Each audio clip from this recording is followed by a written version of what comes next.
So just out of curiosity, again, another user survey. How many of you are holding Ether? Great. So another question. So when proof of stake is ready, when Casper is ready, how many of you would consider? Let's assume that you could either join a pool, or let's assume that money was no object. How many of you would actually consider staking and becoming part of the network? That's cool. How many of you hold Doge? Shame. How many people have a crypto kitty?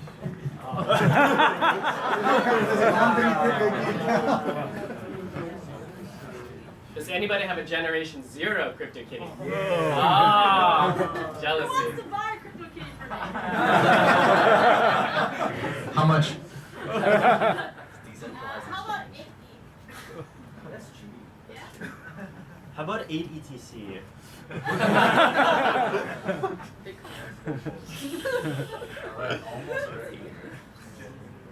Thank you for your patience. I apologize for the small room. We were really fortunate that we were in Shenzhen last weekend, and so this is a relatively last-minute, obviously, kind of event. So we appreciate everyone's patience with the small room. It's the best we can do on the short notice. Okay. All right. Great. Let's welcome Vitalik with a round of applause.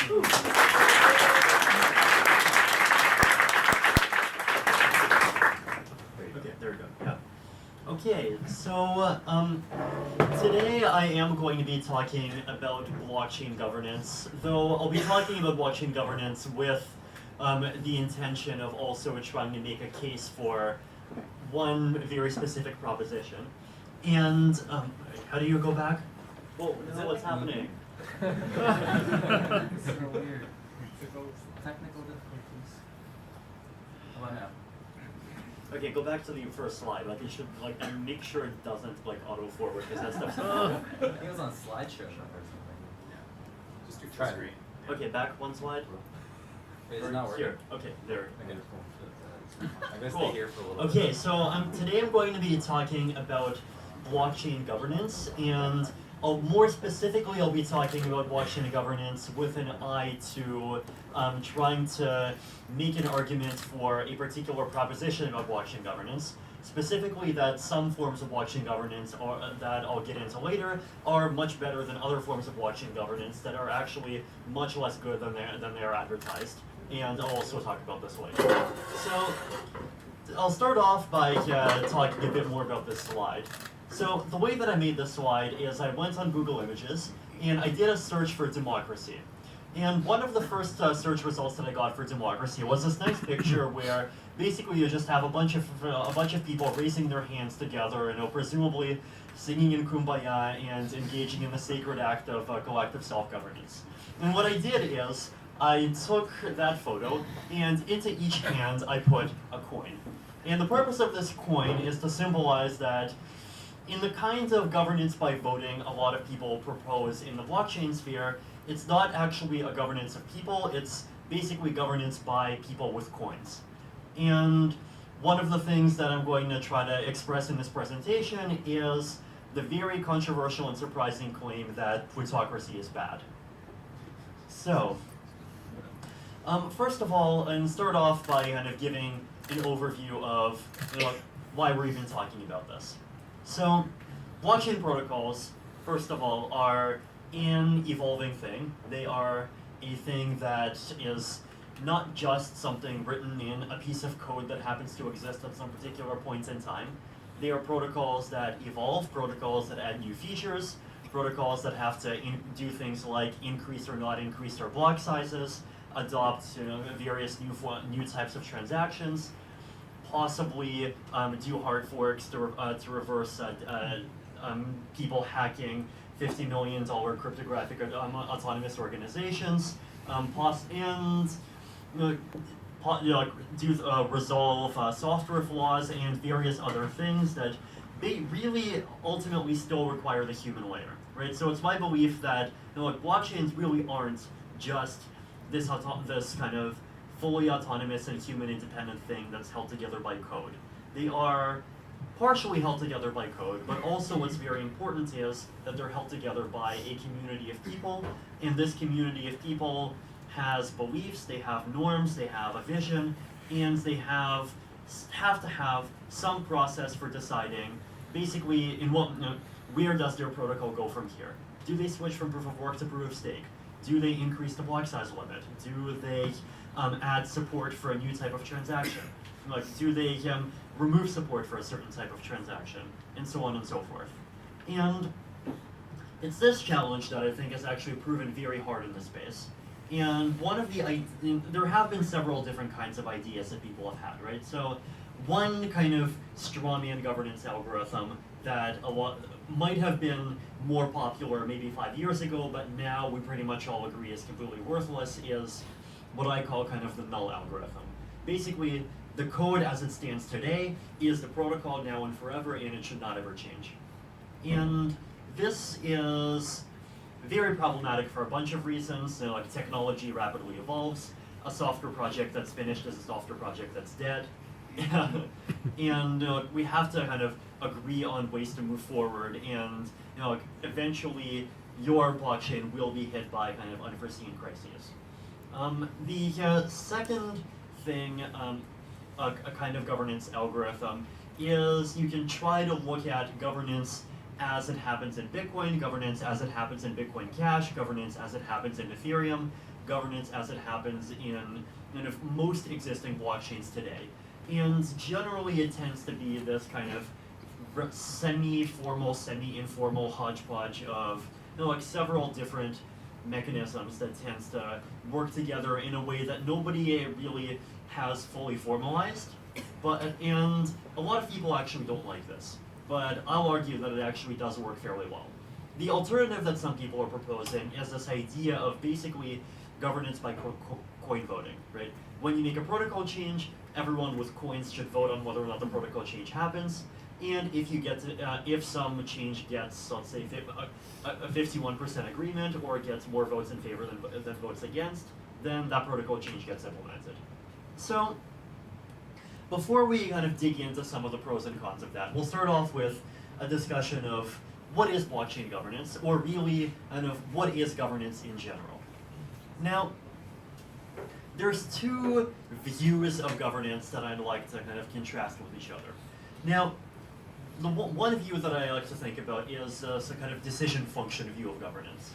And this is probably the view that people kind of intuitively tends to kind of gravitate toward at first glance. And the view basically says that governance is this kind of decision function, like some kind of function that exists in a box, and this function takes some number of inputs, and the inputs represent basically actions taken by legitimate stakeholders. So you could imagine some function where the inputs are, like votes by senators, votes by congressmen, what the president does, what property owners do, what people on the board of directors do, what the president does, what the shareholders do, and so on and so forth. And out of this comes some output, and the output is the decision that is taken. And this is basically kind of what governance is. Now, I am going to argue that the decision function view doesn't actually really work that well in a whole lot of cases, and it really frays around the edges if you try to use this as a kind of deep model of reality. So, why does it fail? First of all, breaking rules is always possible.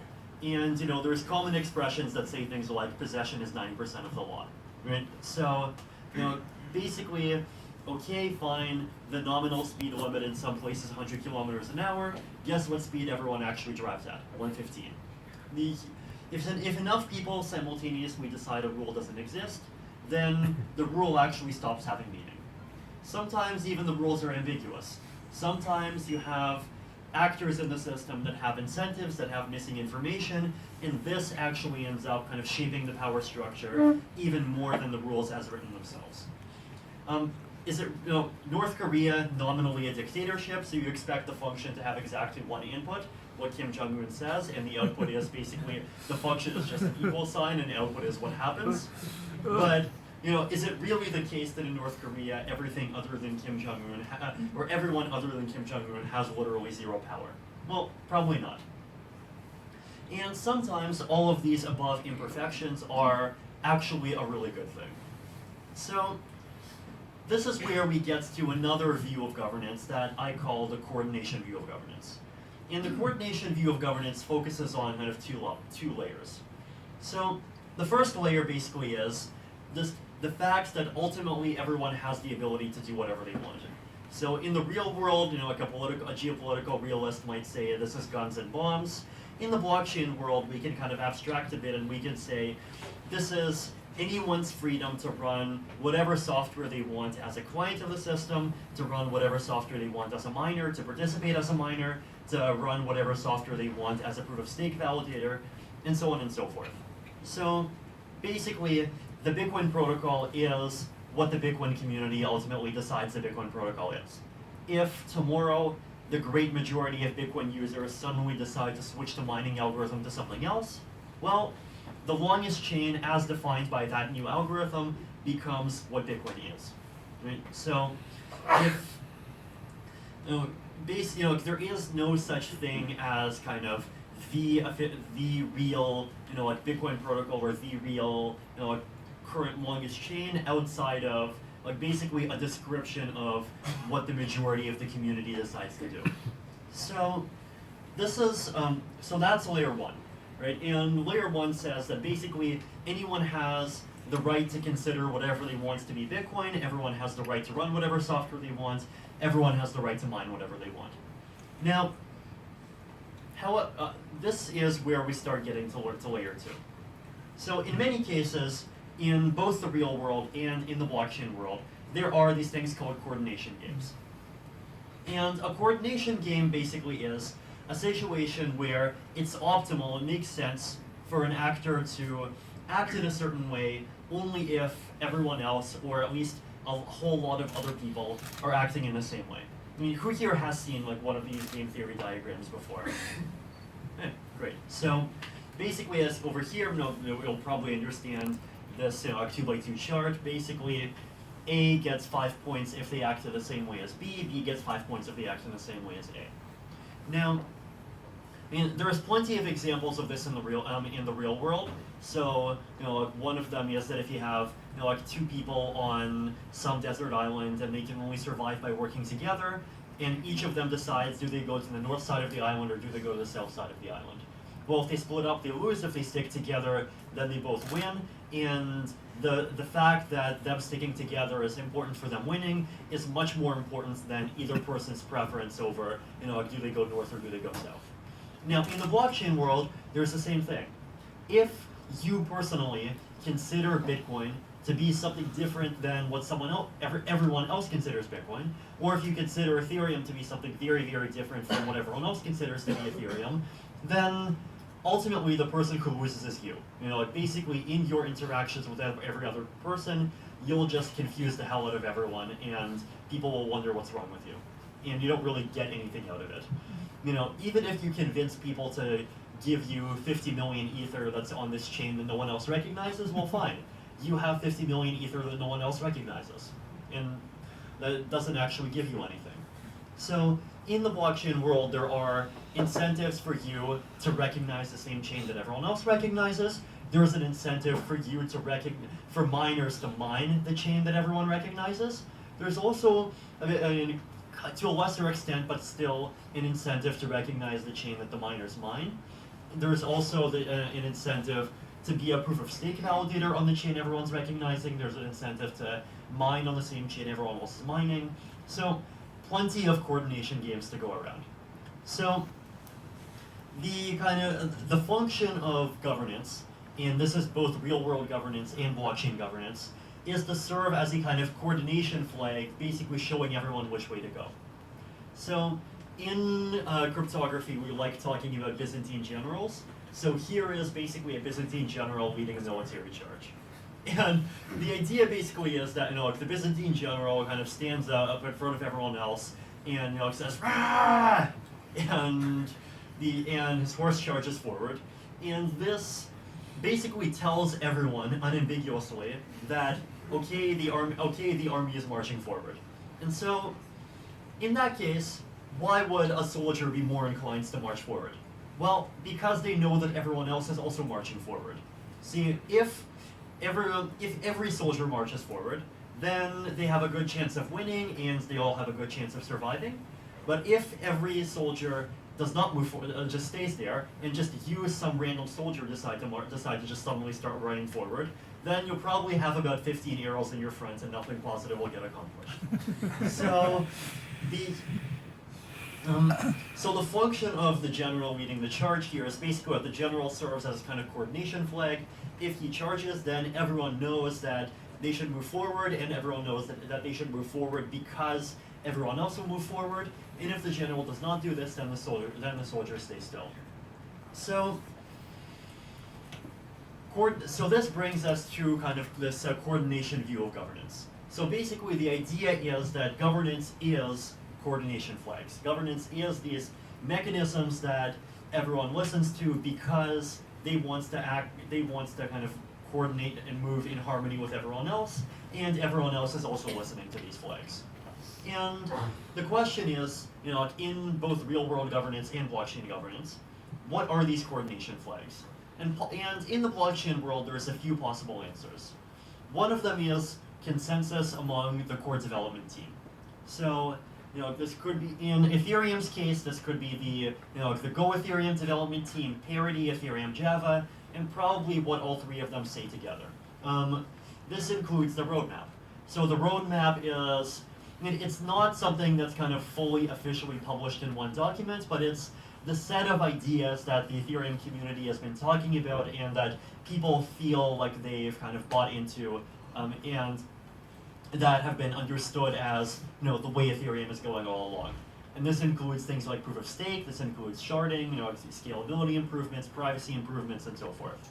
So if someone proposes a change that feels like it's in harmony with the roadmap, then the kind of implied coordination flag that is the roadmap basically says go ahead.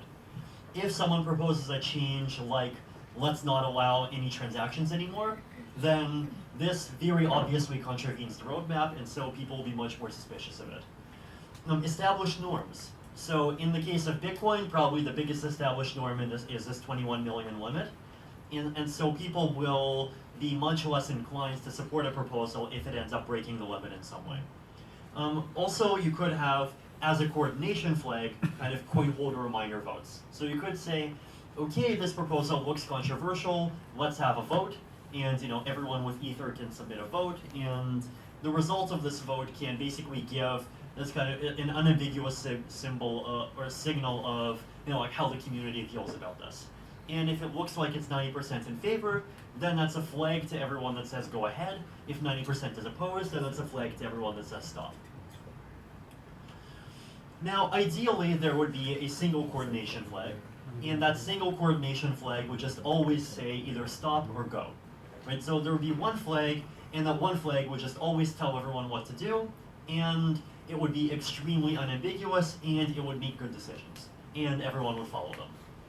But sometimes, this is not perfect, right? Sometimes there are multiple coordination flags that disagree with each other, right? So here, you have this idea that you can think of, the flag as kind of flashing green, in which case it says go, or it might flash red, in which case it says stop. Well, what if there's 2 flags that flash red and 3 flags that flash green? What do you do then? A flag might flash yellow. So, basically it might say, wait, what does this actually mean go, or does this actually mean stop? So, one possible example of this would be, like something something like the DAO fork, right? That basically touched an area that some people seems to kind of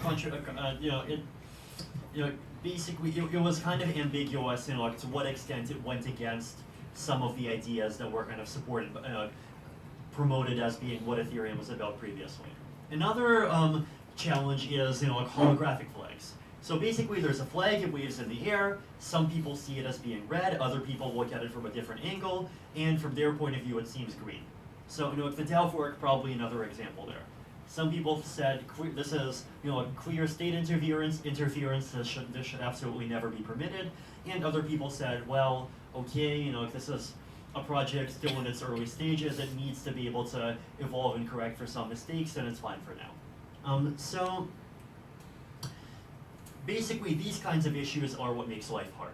Right? What makes life hard in governance is, first of all, when you have these multiple flags and the flags show kind of unclear signals.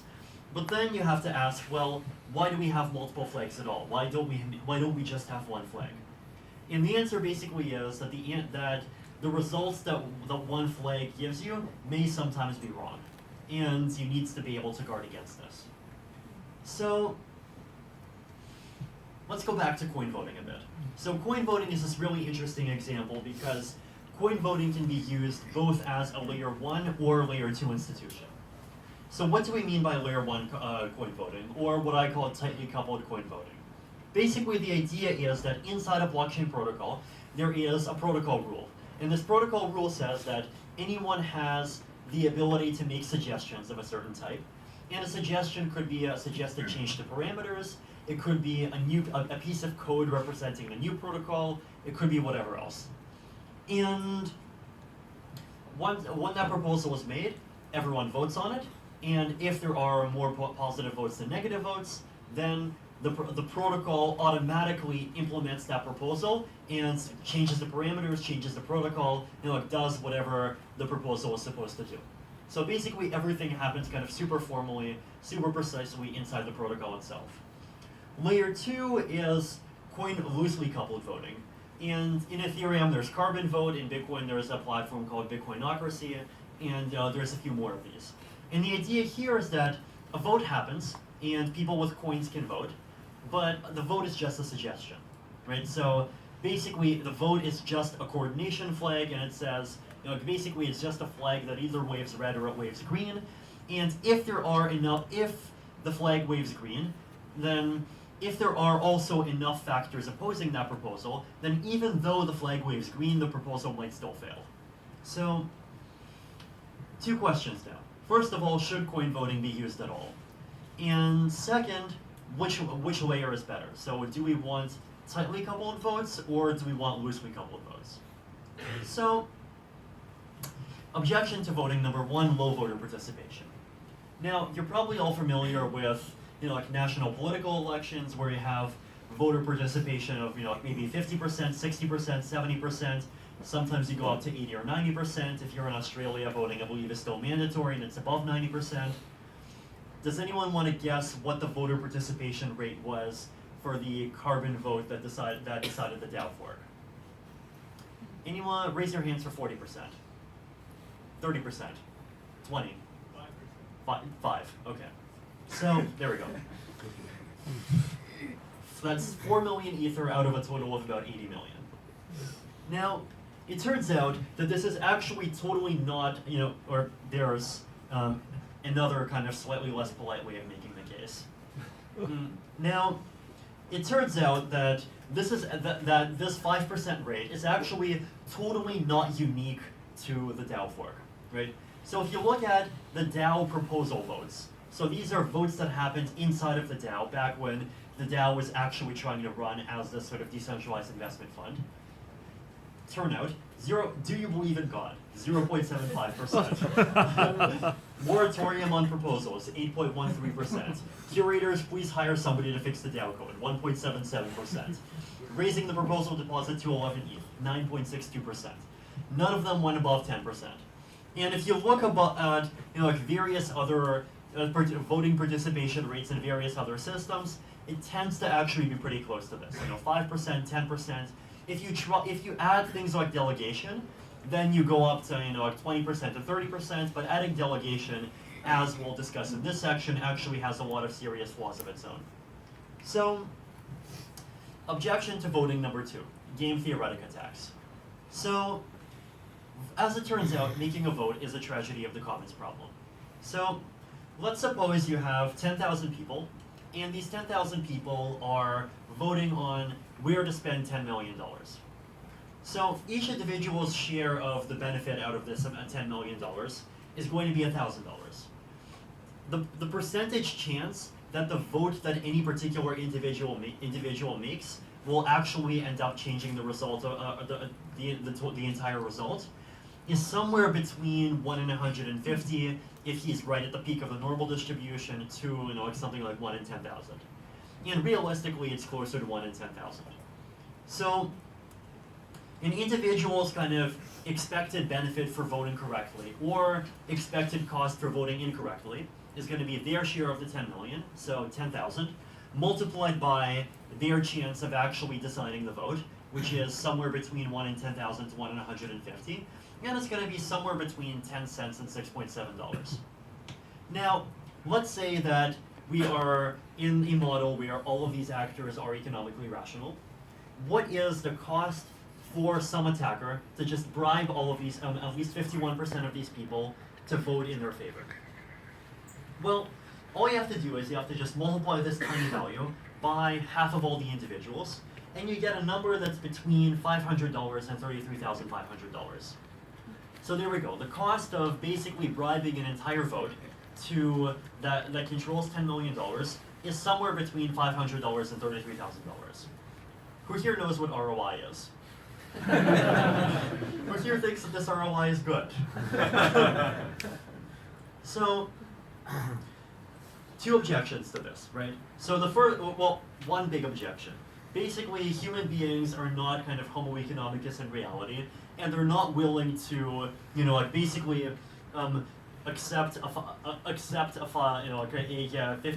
50 cent or $7 bribe in order to do whatever the attacker wants them to do, because like that's obviously evil, and people want to at least believe that they're being nice.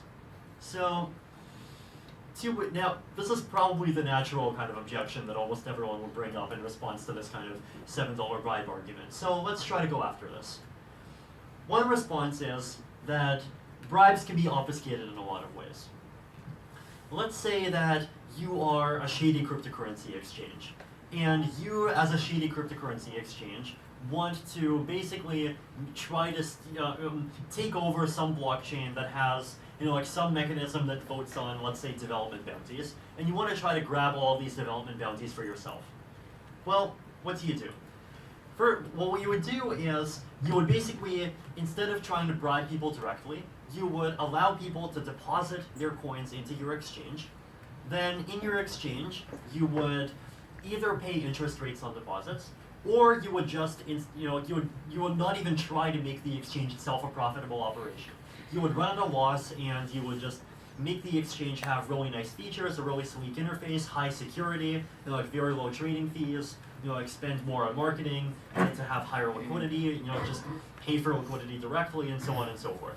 So just make a really, really good exchange and be willing to lose some money on this. This will then make people want to stick a bunch of money in your exchange. And then when people's money is in your exchange, you use this money to vote on their behalf. This is exactly economically equivalent to a bribe, but now you might see, well, okay, it's actually realistic that a whole bunch of people will just not care and throw all their money into this thing. So who here feels a bit more like a homo economicus now? Response number 2. Well, sometimes we actually are kind of like homo economicus, and in a very direct and blatant sense. So, so there's a platform called Whisk, which runs on a system called delegated proof of stake. And delegated proof of stake basically means everyone who has coins inside of Whisk has the ability to vote on basically who the delegates are. And the delegates are 101 validator nodes that basically run the consensus. And they also receive a salary. So each of the nodes, gets some kind of reward. And the idea is that they should either take some of the reward as expenses for running their node, and ideally redirect some of the node or some of the reward to various development projects. So here's the problem. The Whisk system in practice seems to be kind of basically captured by 2 major political parties, and each of these two major political parties basically engages in this game where they literally just do this thing called reward sharing, where they just bribe voters to vote for them. So, two major political parties, here you have Whisk Elite, you could say, okay, these are like the Republicans, and every member of the elite must share 25% of their Whisk to their voters. And voter rules. For getting the rewards, you must vote for all elite group members. Elite reward payouts will be done on a weekly basis, blah, blah, blah. All rights reserved by the elite group. So, Now, the other major political party. Now, unlike the Republicans, the Democrats believe in being generous. And so they give, instead of bribing you 25%, they bribe you 90%. So basically here, if you vote for this entire group, then they take their reward and they give 90% of the reward back to everyone who votes for them. So there you go. Basically, here you have in an actual live ecosystem, basically two groups that actually do this exact thing, where they just pay all the token holders to vote for them, and they get, and there's this equilibrium where they just end up being stuck at these two large entities that collectively control about 83% of the system. Now, this is actually totally not unique, right? Like there's a whole bunch of projects that end up have a fairly similar outcome to this, and there are just various tiny small delegated proof of stake systems that tend to be offshoots of some of the big ones, and they all tend to just fall into this equilibrium where eventually some delegate does reward sharing, which is just a euphemism for bribing everyone to vote for them, and everyone votes for them, and there you go. So then and obviously this kind of equilibrium where you bribe people to vote for you, well, guess what? If you're bigger, then you can bribe more people to vote for you. And so this is this kind of naturally centralizing equilibrium, and this leads to basically, one or a few dominant political parties. Now, this is a fairly good argument against voting on the blockchain, and now you might ask, well, isn't this a good argument against all voting? Now, the problem is it's actually much worse in this blockchain context than it is in the real world. So in the real world, first of all, voting power is much more distributed. It's like every person getting a vote instead of just people that have coins. And second, you have this thing called a secret ballot. You can vote without anyone knowing who you voted for, and you can't prove who you voted for even if you want to. Now, on the blockchain, because it's this kind of platform that's actually designed around every single operation being cryptographically verified, you have the result that, well, it turns out that it's also very easy to write a smart contract that says, if you submit a proof that you voted for some guy, then you get $15. And this is exactly what ends up happening. Now, loosely coupled voting actually is, I would say, more resistant to this kind of attack than a tightly coupled voting system. And the reason basically is that if there is a loosely coupled voting system, and the community feels that this voting system has been captured by a game theoretic attack, then a loosely coupled vote pretty much automatically loses legitimacy. If it's obvious that a vote was captured, then people stop looking at that flag, and people start looking at other flags. And this by itself basically makes attacks against that particular flag much less worthwhile.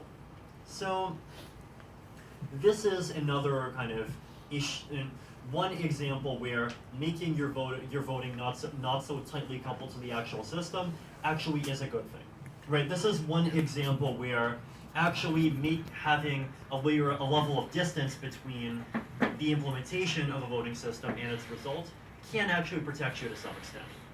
And if you look at the carbon vote on Ethereum, so these are the votes on Ethereum that decide things like, or that contributed to voting on things like the DAO fork, on things like the EIP 186 that happened in Byzantium. Well, one of the things that they do is they actually have a blacklist, right? Basically, they actually blacklist all of the exchange addresses. Now, this is something that's only possible on a loosely coupled vote, right? If you have a vote directly on a blockchain, then there's a question of, well, how do we even agree on the blacklist? But if the vote is off-chain, then, well, it's a somewhat less important thing, and we can kind of socially decide, does this blacklist actually corresponds to exchange addresses, or is it trying to censor people? So, objection number 3, non-representativeness. So basically, there's two problems here. One problem is coin holders are only one type of stakeholder in a blockchain ecosystem. So blockchains are ultimately there not just to serve people who hold cryptocurrencies, right? They're ultimately there to serve users. Even, yes, you Ether holders are there to serve users more than the blockchain is to serve Ether holders. And the whole point of these systems isn't the cryptocurrency, it's the applications that can be built on top, it's people who are using the applications, it's people who are, benefiting from all, smart contracts and the ability to just send transactions on the blockchain and run and execute their applications. So, coin holders are only one type of stakeholder. And there definitely are ways in which the blockchain can do things that favor coin holders, but are ultimately bad for the system overall. One very simple example is monopoly pricing. So basically just up all the transaction fees by a factor of 20, and then basically take those fees and just destroy them or redistribute them to people who already have coins. So in general, as anyone who's learned any bit of economics knows, monopoly pricing distortion is economically bad, but it's still good for the people who do it. So this is one issue. The second issue is that even if you have a blockchain where coin holders are still the only constituency that matter, well, voting with coins still favors the wealthy, right? Voting with coins still favors people that have a lot of coins, which could be, 10 to 50 people that have maybe a third or a half of the coins in the entire ecosystem. And everyone who has fewer coins has a much smaller voice. Now, there's a tough trade-off to make here because, on the one hand, the number of coins you have is actually a pretty good proxy for kind of the extent to which you actually are an active participant in the ecosystem. But on the other hand, the number of coins you have is also a proxy for how rich you are. And so it's hard to find metrics that can kind of capture one without capturing the other. But one of the ways that we can try to mitigate this problem is to have different kinds of votes. And this is something I'll talk about a bit later, right? You don't have to just have coin votes, you can also have polls that give one vote to each person. You can have polls of developers, you can try to measure code contributions and so on and so forth. Now, so if you just do coin votes, then you're creating a governance algorithm where if the wealthy actually have a fairly outsized voice in decision making, and plutocracy is really not that nice. So. I like this. Oh. Objection number 4, de facto centralization, right? So basically de facto centralization, the idea here is that even if you have a system that kind of nominally feels like voting, if people themselves don't really have that good of an idea of, or don't have strong opinions, or don't have that much of an idea of what they should be voting for, then, one of the kind of equilibria that they might fall into is everyone basically just votes to support, what one particular establishment, basically believes is the right idea, right? So here is a graph of the Ethereum gas limit. So this is basically the protocol sets a maximum of basically the size of a block, so the amount of transactions and computation that happen within each block. And in fact, this is one place where Ethereum already uses tightly coupled voting. Now, it's not tightly coupled coin voting, it's actually tightly coupled miner voting, right? So if you're a miner and you mine a block, you have the ability to kind of very slightly influence, basically say either I want this limit to go slightly upward or I want this limit to go slightly downward. And so the gas limit actually is already in the Ethereum protocol this kind of ongoing vote between all of the miners in the system on basically how much capacity should the system have right now.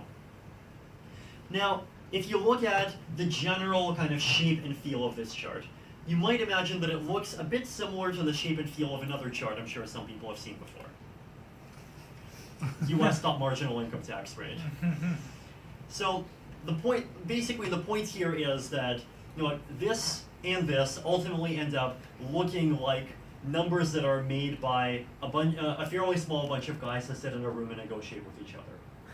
So basically, having votes by itself doesn't necessarily ensure outcomes that look decentralized. Now, it may be the case that they do, but voting by itself is not a kind of sufficient criterion, right? That's basically the main point. So then you might ask, well, okay, clearly we have one governance mode that has a whole bunch of problems. Are there other governance modes might those governance modes avoid the problems? And the kind of alternative that you might want to try to gravitate toward is basically the status quo, where you have like basically teams of core developers, and these teams of core developers decide things among themselves and kind of make decisions based on what they believe is the right thing for the protocol, hopefully. So this is a tower. It's hopefully supposed to be made out of ivory, and you see kind of academics on top, and you see the common people down below, right? So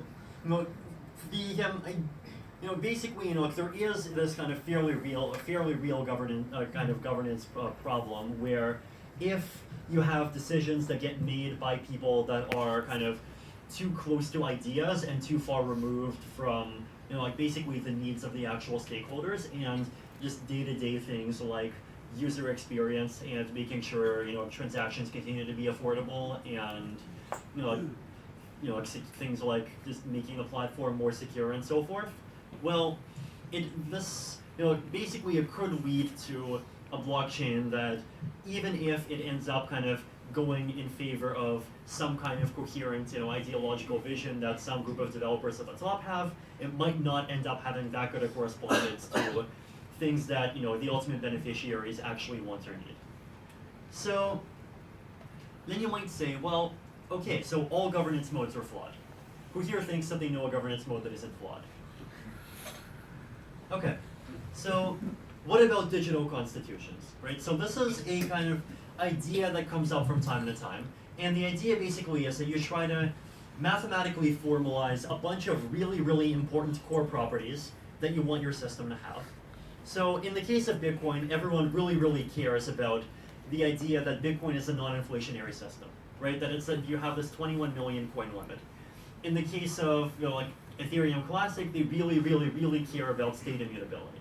In the case of like Ethereum, we care about things to do with the roadmap, and realistically, we would consider like increases in inflation or kind of arbitrary state interference to also be something that's very bad. So you try to mathematically formalize these kind of core norms that represent things that people in the community consider like really important and kind of not worth compromising over. And you try to mathematically formalize them, and then you basically have a filter in your protocol. And the protocol itself includes this filter, which only accepts changes to the protocol if the changes to the protocol come with basically a machine verifiable mathematical proof that shows that these changes to the protocol still satisfy the Constitution. Now, this might seem like very nice in this kind of code is law kind of rule by math sense, but actually it's pretty flawed as well.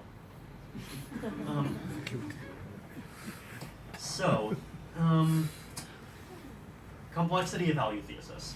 Basically, this is a kind of idea that originally came out of friendly AI theory, but it's this I would say very important kind of bedrock thing in philosophy that people should take seriously.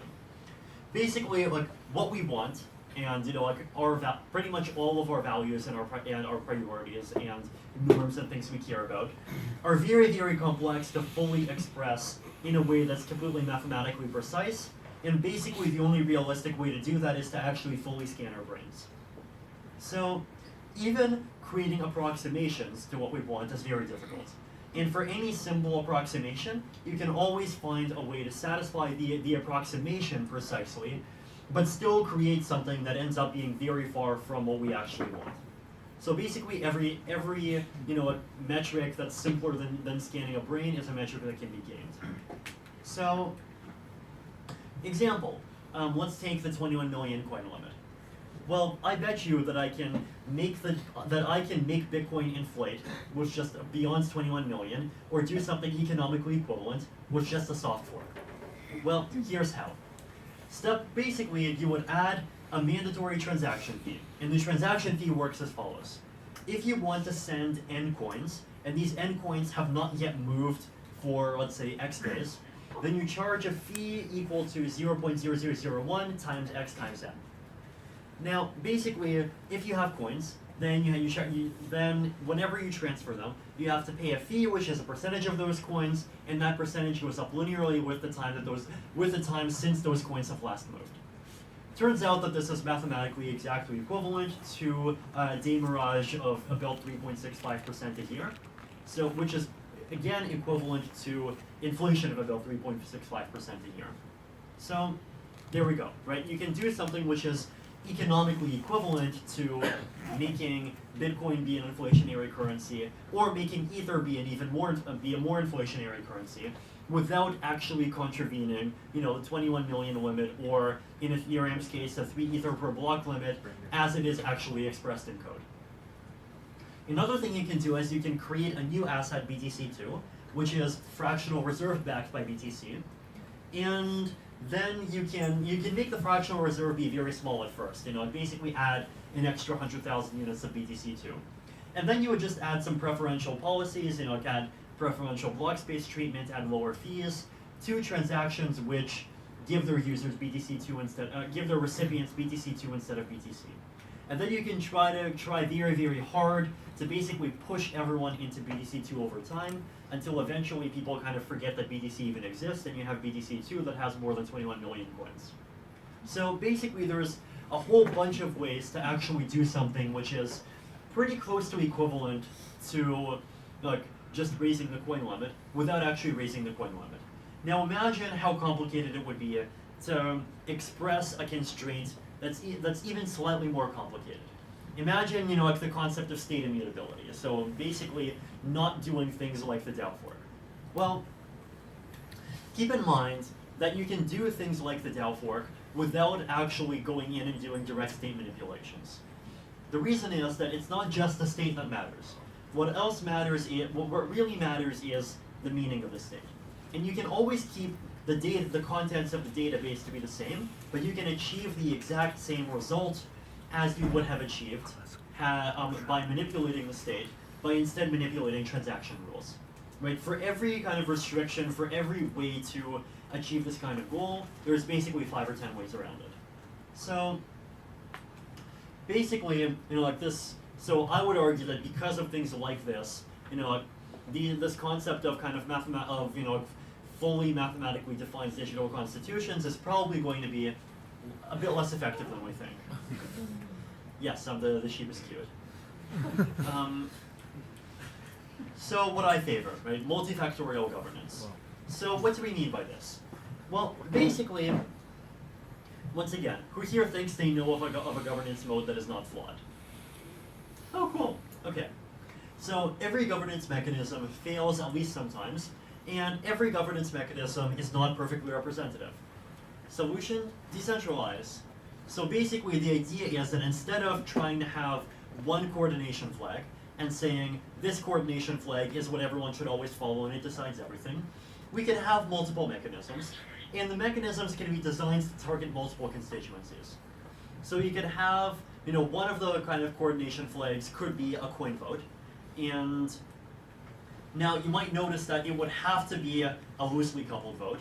And the reason why it would have to be a loosely coupled vote is because you need to have the ability to ignore the result if every other signal says that result should be ignored. You might want to have some idea of what the core developers say. You might want to have some kind of poll where everyone who can prove that they're at least some kind of user of the system gets one vote.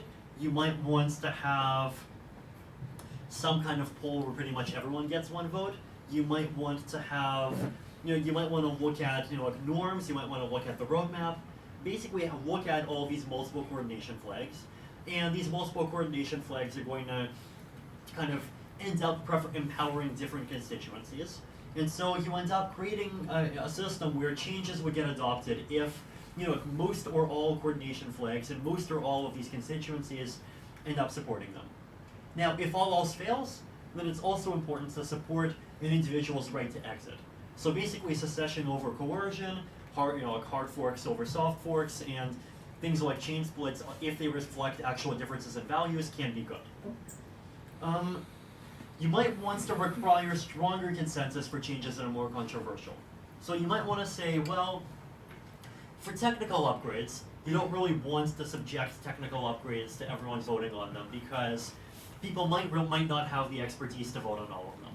But for fundamental economic changes, changing issuance, changing minor invalidator rewards, changing like some kinds of in-protocol transaction fees, doing like interfering with application state.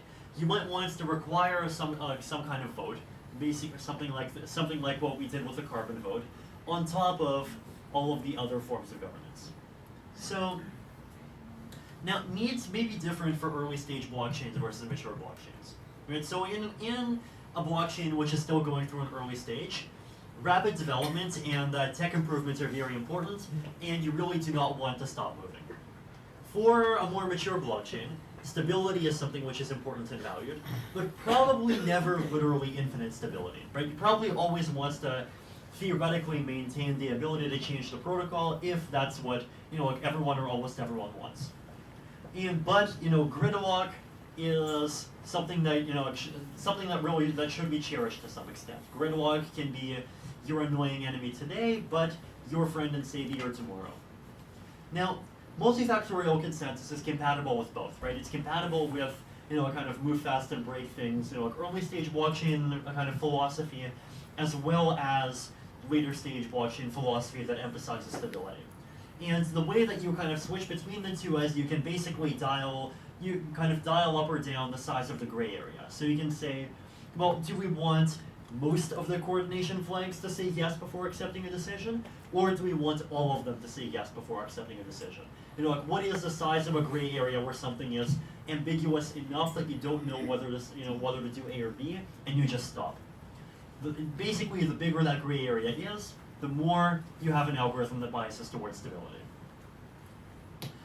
Now, you might ask, well, okay, so clearly blockchains are not just kind of digital organisms that exist purely in code. And clearly, hopefully I've convinced you that it's going to be very, very, very difficult to make blockchains where you can have kind of fully in-protocol formalized governance algorithms that basically don't end up having fairly serious failure modes. And so then basically there always is a human element, and to some extent you have to kind of respect the continued existence of the human element and nurture it. So then you might ask, well, in what ways are blockchains actually different from traditional human organizations? What is the difference between this and Twitter? What is the difference between this and some government? What is the difference between this and even existing open source software projects? So I would argue that there are still very meaningful differences that make blockchains still an optimal choice for many classes of applications, and there's probably several major advantages. So one of them is easy freedom to exit. Now notice that it's a kind of exit which is stronger than the kind of exit you see in most other systems. So there's three levels of exit, right? Level 0 of exit is, well, realistically, no matter where you are in the world, you can't fully escape the reach of the US government. That's 0 exit. Layer 2 is, well, if you do not like, let's say, Google, then you can switch from Gmail to Hotmail, you can switch from Google to Bing, and you can move to some other system. Layer 3 exit is, well, not only do you exit, but you can take a system with you, right? So basically, you're not just exiting from one platform to another, but you're making a fork of a platform, and you're saying, I am just going to change the rules unilaterally, or I am going to not accept a change to the rules unilaterally, and I am going to just go in this direction, and anyone who wants to join me can join me, and anyone who does not want to join me can stay with the original system. Right, so this is what happened with Bitcoin Cash, this is what happened with Ethereum Classic, and this is a property that blockchains have as a structure that most other governance structures that we see so far don't. And generally the reason why is because most existing governance structures tend to be rooted in physical resources. Right, so a company tends to be rooted in physical property and a record in a government database. Governments are rooted in a piece of land, and you can't really hard fork physical objects that easily. A blockchain is not rooted in physical anything. A blockchain is rooted in a community and rooted in information. A community can split, and information can be copied. And so blockchains are just naturally kind of more secession friendly. And I would say this is a good thing, and this is something that we should cherish. Now, this is one thing, right? So another thing is you still, realistically, in a blockchain, it is still harder to just force changes on people, right? If you want a change to the protocol to get implemented, well, there's not one guy who can flip a switch. A whole bunch of people need to agree. Whatever the governance mechanism is, needs to agree, or needs to agree that the change should be implemented. Whoever's developing the code needs to implement the code, and ultimately, the users who are running the code have to agree to download the code. Even if a blockchain seems like it has some established governance mechanism, and all coordination flags in the governance mechanism say, yes, go ahead, but somehow, someday, the users wake up and they say, well, no, screw you, we are not going to follow those flags anymore, we are going to follow some other flags, then, well, guess what? Even the change does not get, it just ends up not getting implemented. Ultimately, it is the users of the system who are in control. So, you have, and there is this hard coordination problem. If you want, the kind of the rules of a blockchain as the community understands them to change, then you do need a whole bunch of people to agree on the change, and there is just no way around this. Number 3, limits to governance. So you can't hard fork and you can't interfere with every application, right? So basically imagine if there's 5,000 DAOs that are happening on Ethereum. Now imagine that these, or let's say go up to 5 million DAOs. Now let's imagine some of these DAOs are run by people who just can't code or don't know their game theory, and maybe once a day some DAO gets hacked. Well, guess what?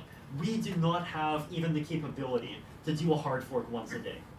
Here's another thing. In most situations, hard forks are a very blunt and slow-moving instrument, right? So if you have an application and it seems like the governance of a blockchain of the blockchain is moving toward interfering with that application, well, the community of the application is probably going to be faster moving.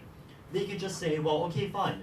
If the blockchain is going to delete this contract, then we'll just move to a different contract, or we'll just take out our funds and switch to a different blockchain, or we'll kind of rewrite the rules of our blockchain to work in a different way. And so basically, users of a blockchain can generally kind of move much more swiftly than the governance of the blockchain can. And so there are very practical limits on, the ability of any kind of governance mechanism to coordinate and interfere with applications.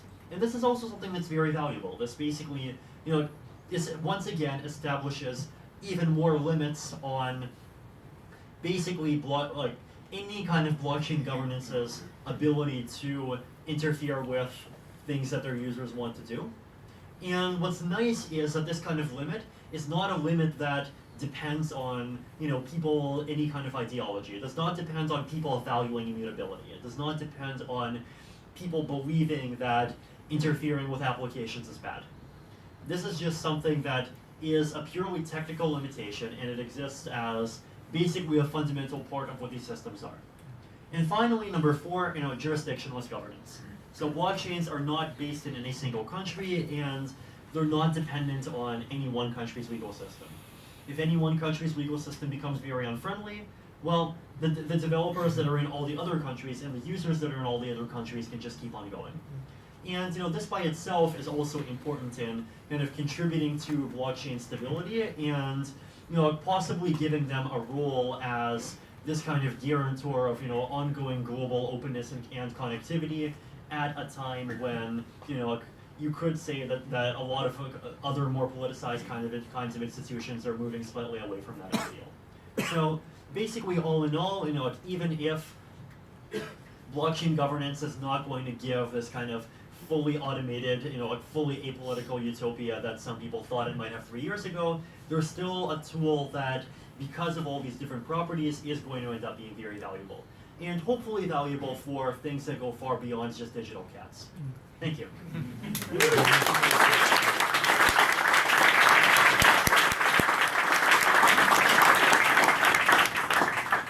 You want to do some questions? Sure. Go for it. So I really appreciate how both of you have looked at the economic incentives. I think you have to shout it out for everybody. I appreciate how you've thought about the economic incentives and also the governance required to prevent a 51% attack, to prevent bad actors, and to ensure the stability of your platform.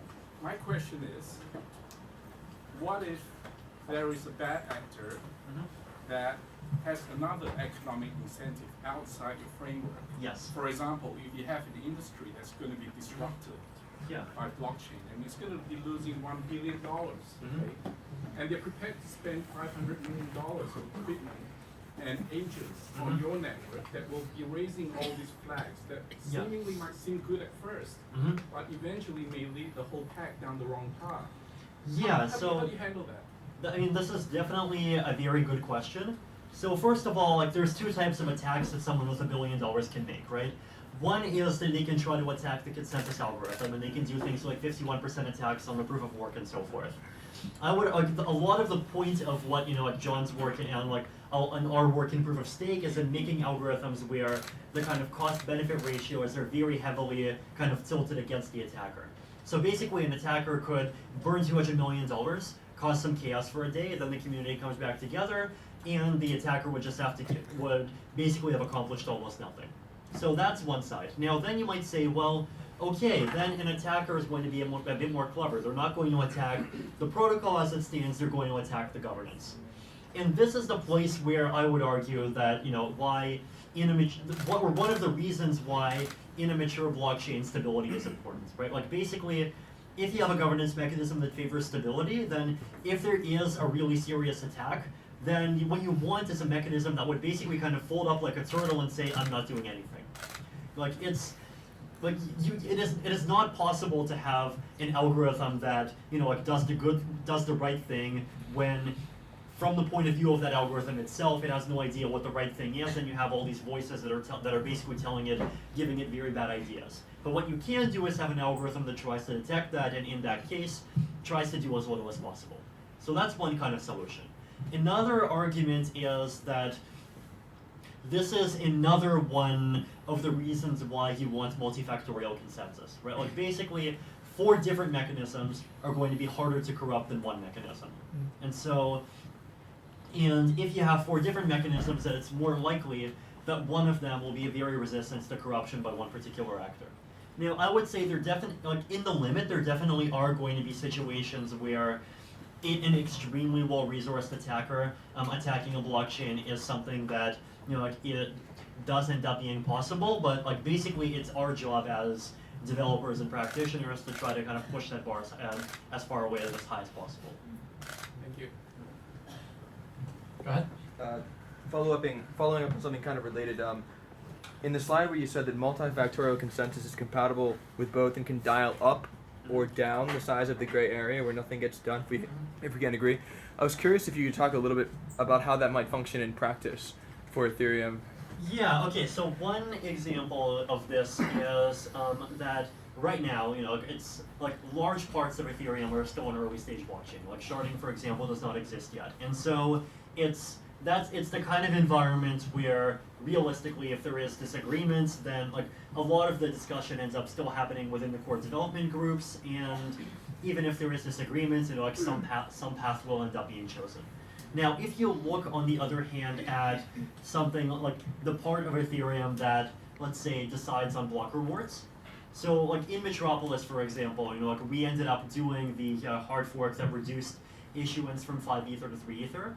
And in order for that to get accepted by the community, like basically, like that was a change that was viewed as being more controversial because, the community has these norms and this kind of feeling that anything that tries to kind of dig into fundamental economic parameters is something that should be viewed with, very high suspicion. And this is good, right? So what ended up having to be done is there was a core developer call where pretty much everyone expressed that they were in favor.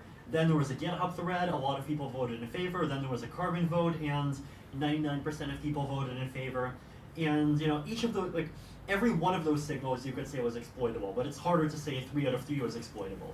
And after seeing all of those signals basically say that mostly say that this is a good idea, then the community went ahead with it. So I'd imagine that in the long term, more protocol decisions are going to end up being made in that style. and fewer decisions will end up being made in the style of, like basically 4 core researchers kind of figure it out in a Skype chat over a few hours. And like I'd say there's a lot of evidence that this transition is starting to happen already. Yes? Vitalik, first of all, 2 parts. Mhm. So, will you be able to get over 100 transactions a second without delegated proof of stake? And then, Go ahead. if it's okay, thank you. And then the second part is you seem to be against digital constitutions. But my understanding is the proponents of digital constitutions don't want code to be law, but they want it to be a starting point from arbitration. And is that really different from what you're trying to achieve? Okay, so for the first question, I would say, I mean, there's a lot of research that we're doing on sharding, and that's our approach for getting thousands of transactions per second, basically without any kind of supernode. And like that's a fairly complicated topic on its own, but it's probably better answered on the internet than here. For the second question, I mean, I'd say like it's I mean, if you say that code is a starting point, that's definitely better. Though one thing that I will say though is that one of the reasons I dislike tightly coupled voting is because it still creates a system where if the majority proposes a change, then the default is for everyone to accept it. And so like basically the problem with that is that if you have a default in favor of moving in some direction, then you have a fairly difficult coordination problem against people that are opposing the change. And you saw that even something like ETC ended up ends up having fairly serious challenges, and even just moving forward as an independent alternative blockchain. So it's the more you can kind of explicitly say that code is a starting point, then the better. But I would say even still that would end up having weaker properties than basically having loosely coupled votes and requiring pretty much every hard fork update to be opt-in. Now, though I will say one thing, which is I do support tightly coupled governance in a few limited contexts. But basically, there's a difference between allowing a mechanism, giving a mechanism freedom to do X, and giving a mechanism freedom to do everything minus X. Basically, giving a mechanism freedom to do everything minus X is extremely hard. Basically, if you imagine, how things like DRM have been failing, right? It's that kind of hard. But if you give the mechanism the ability to do just X, then it's simpler. So one example is that I think the fact that miners in Ethereum can vote on the gas limit is totally fine, and it's a mechanism that served our community extremely well, and will probably continue serving it very well. And there probably are other limited areas, for example, parameter tweaks, things like voting on, the number of shards, gas prices for certain opcodes, and I think those are places where voting, even tightly coupled voting, might end up being fairly benign.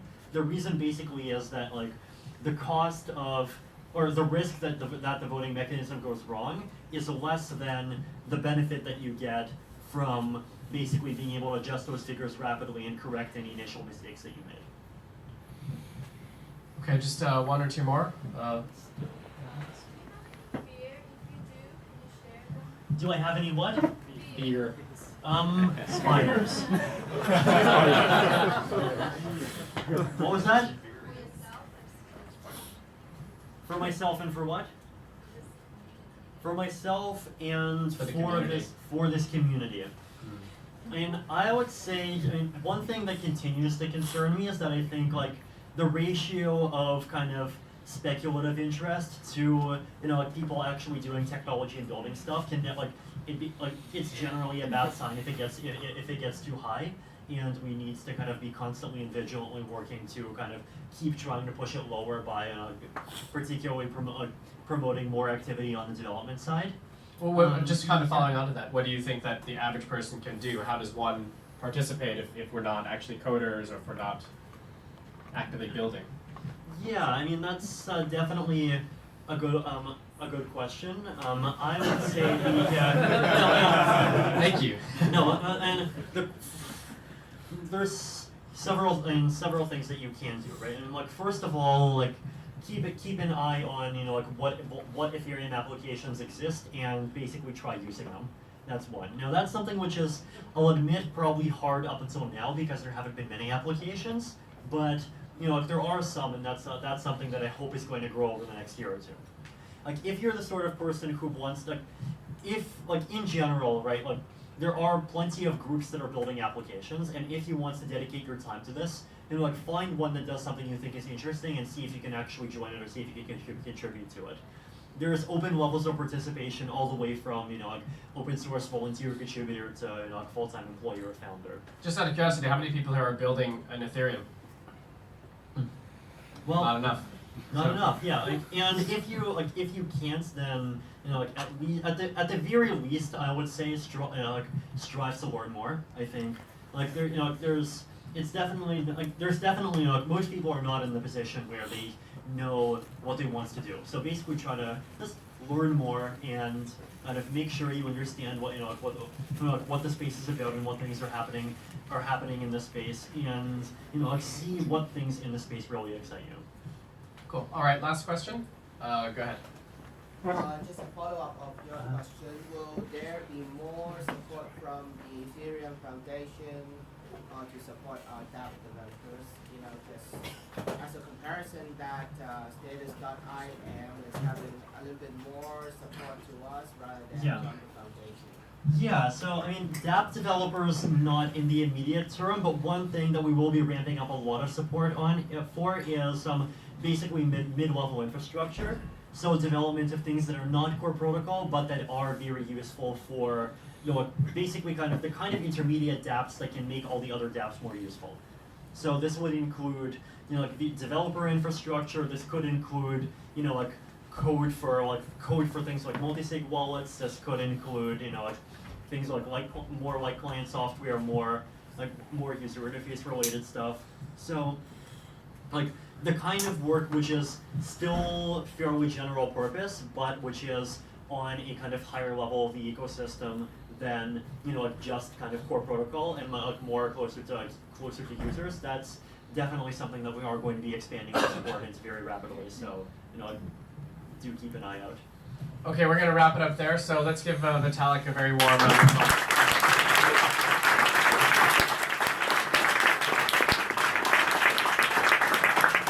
Okay, so just a little bit of housekeeping.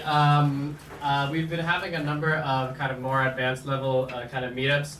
I think there's probably, it's about time we do like a one-on-one again, so just to kind of welcome some of the new members. So keep an eye out for that. I've been promising to do a Hong Kong startup kind of meetup as well. So if you are a startup in Hong Kong and you're building on Ethereum, please do come and find me or message me, and we'll schedule that. My guess is that many of you are going to try and take pictures, selfies. I would really encourage you not to do that. It can be very, very overwhelming. This is a really tight space, and we actually have to get him going because he's got to get going. So I just want to thank you all for coming, and see you next time. Thanks.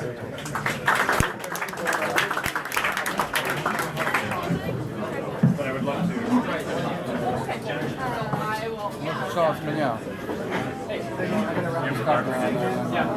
This is going to be shaky.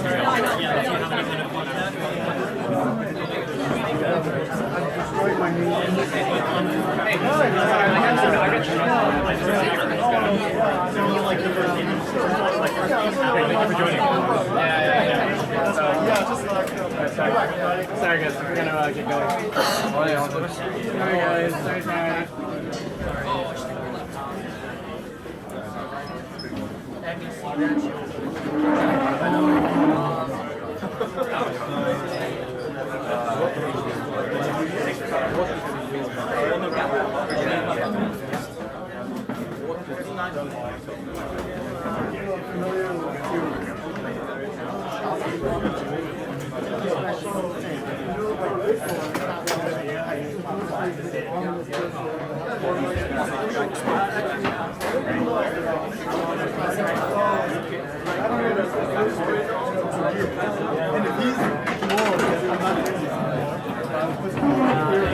I think